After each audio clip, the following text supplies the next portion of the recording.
we're in the middle of talking about Paul and his letters. Now, I have some reasoning for why this particular study is coming out in such short bites. Some of the other videos that we produce are an hour long, but they're involved in conversation, which is quite different than just direct feeding someone information. And sometimes it takes a bit for us to absorb what's being said. It would be just information overload if everything was just piled all into one. And so giving us time to begin to think about these things and to look some of these things up on our own. You don't have to trust my word for it. You can look these things up for yourself. But in many cases, these are things that I've actually done. There are manuscripts that I've actually placed my hands on. I've collated manuscripts, looked at manuscripts, tried to help date manuscripts, looked at the history of the text. And it's important, I think, for us as Christians, or if you're not a Christian and you're looking at this, to dispel some of the myths that people have out there about it. And so we want to get at that and get that in a way that makes sense to us, and to give us time to think through it and to really chew on that, and for, in a way to make a pun here, to get us all on the same page. So Paul's letters are being sent back and forth from individual churches. But then at a time, there's a shift. At least it looks like it with the letter to the Ephesians, at least the one that we call Ephesians today. There's also other manuscripts in which the line where it says Ephesians isn't there. Instead, it says to the Laodiceans. And when we look in these scriptures, we begin to see that letters like this were quite common at the time, called cyclical letters, and they become common for the early church. And in fact, some of the information that we have about the early texts of Scripture, what books were being used, how they were being used, were written in cyclicals. These letters that were meant to be sent off to a place where they would then copy it and send it off to another place where it would be copied and sent off to another place, and so on. It looks like this is what begins to happen with some of Paul's letters. They begin to be sent to various churches, especially if Paul's sending it to a particular region. Today, when we think about a church, we think about an individual building where people come together and gather to worship together, for baptisms, and for a variety of other reasons. But in the early church, that's not how it worked at all. There were various home churches. So if Paul's writing to Corinth, he's not writing to one home in Corinth. Paul's writing to the Christians in Corinth, to a variety of places and many different home churches and gatherings of believers in that region. And so if Paul's writing to that place, and there are, let's say, 10 home churches, then who's going to keep the copy of the letter that Paul has sent? This began to be an issue. And so what do? Well, we have to make copies of this thing so that everyone can have one of those copies and we can all read it. That's the nature of the way that information was transmitted in that day. And so by the time Ephesians comes about, it looks like it was meant to be copied there and then also sent off to other cities in the region where they could also look at it. Because books like Ephesians aren't as personal as some of the rest of Paul's letters.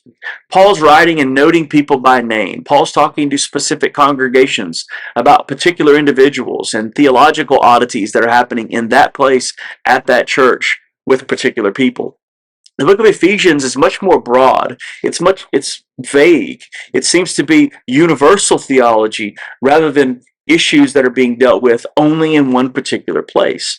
And so it's meant to be copied and passed on from the beginning.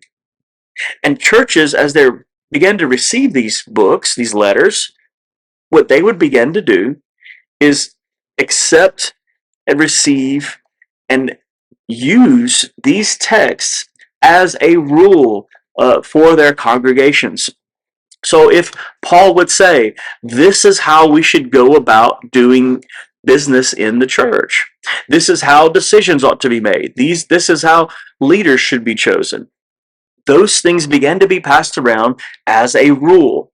And that is, in fact, what the word canon means. is rule. And so they're passed around as this rule. And as they're beginning to be passed around, people are adding to it. And what's added to it?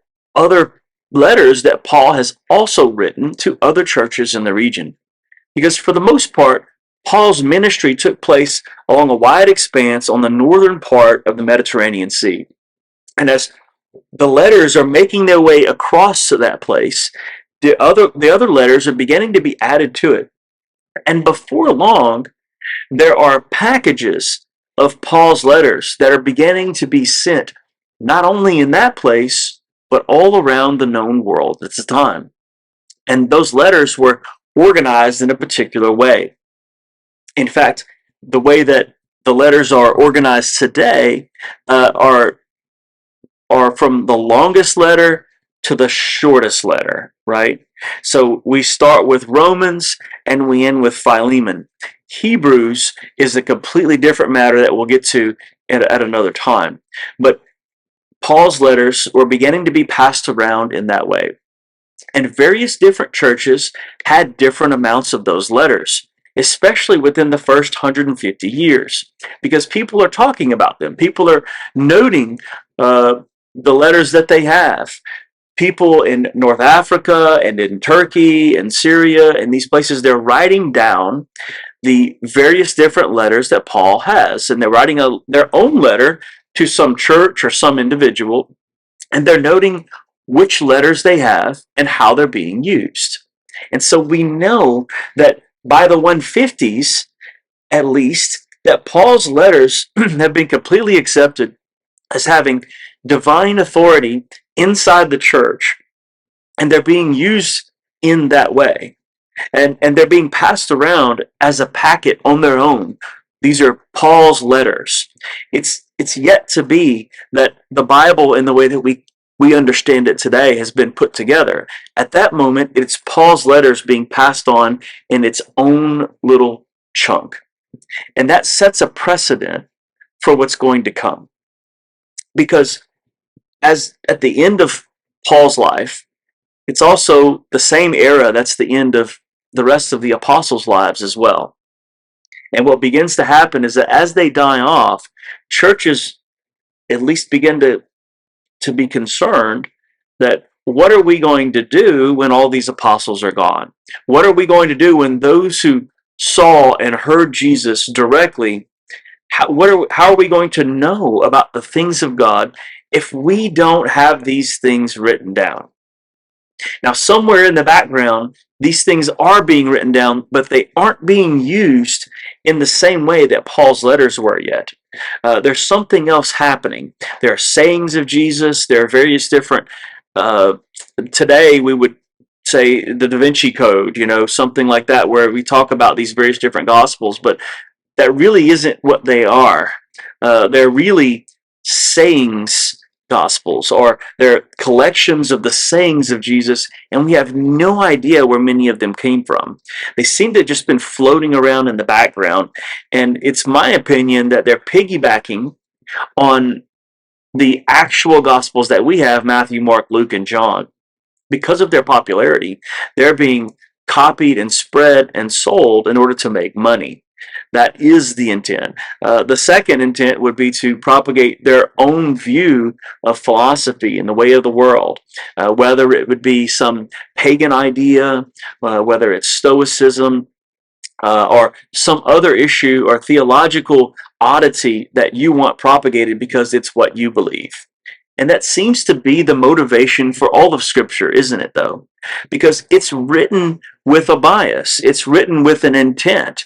John tells us in the Gospel of John that it's written in order that you might believe, in order that you might know that Jesus is the Son of God. And then believing, you would have life in His name. John tells us the intent from the very beginning, and so we get that. But the truth of the matter is that that's why all of these texts are here. They're not blindly written in a corner in the way that we would write historical documents today that just espouse facts. They're there in order to convince you. They're there in order to encourage you. They're there in order to build you up. And all of those things being combined began to form what we would understand as the Christian canon. And so next time, I think what we're going to do is to get into the understanding of what happens when the Gospels begin to be written and how that begins to be propagated across the world, because it's important for us to understand that. Hope to have you guys back next time.